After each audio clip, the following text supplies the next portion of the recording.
I want to add a quick note about this spacing that we see in this code.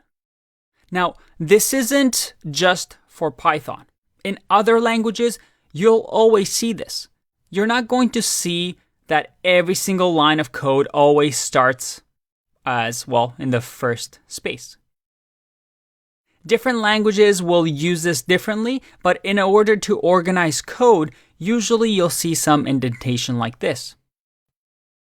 Now, Python, however, is unique because the indentation and spaces that we see here makes the interpreter see it and say, hey, this means something. The interpreter would actually see the space and say, because there's space here, I know that this is part of the if block.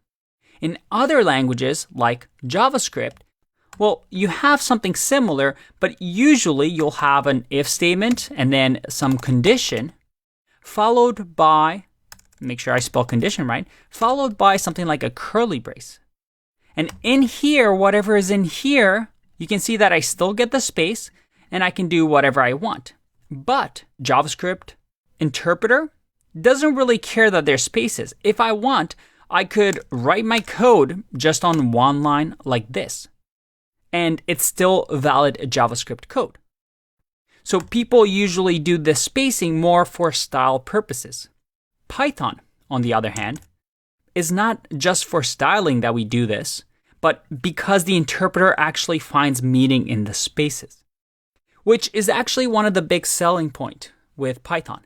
It's very clean. There's no extra stuff here that makes it difficult. I mean, it's just English, right? If is old and if is licensed, then print this. It's just really nice to read and really clean. Now, if you notice here, my editor, and we're going to talk about editors and IDEs in an upcoming section, but if you are using the proper tools, this automatically is created for you. Now, in the programming world, there's this debate about tabs and spaces, and we're not going to get into it.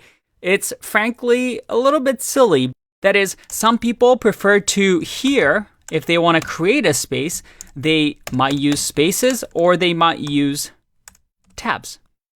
At the end of the day, with Python, the rule is you can use spaces, you can use the tab, but the idea that if you use spaces, you usually use 4 spaces. It's just a standard.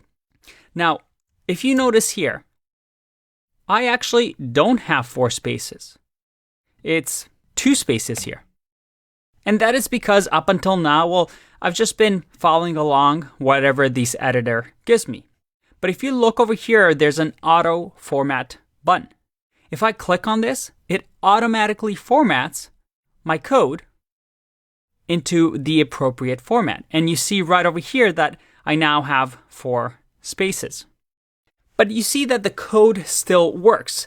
Again, it's because at the end of the day, the important part is that there's a distinction between hierarchies. That is the top and then maybe the children. But the interpreter itself is going to notice these spaces. So you do have to be careful because based on where this print is, as soon as I add a tab in here and I click run, well, I get is old and is licensed. But as soon as one of this is false and I click run, you see that OK runs only if this condition fails. Again, if previously both of these were true, I only get the first line printed. So that little space here changes the outcome of my program. So you have to really be careful with this. And luckily, your editor or where you code is going to help you out with this. But it is a gotcha that if you're just starting out, you want to be mindful of. All right, no more debates about spaces and tabs. I'll see you in the next video.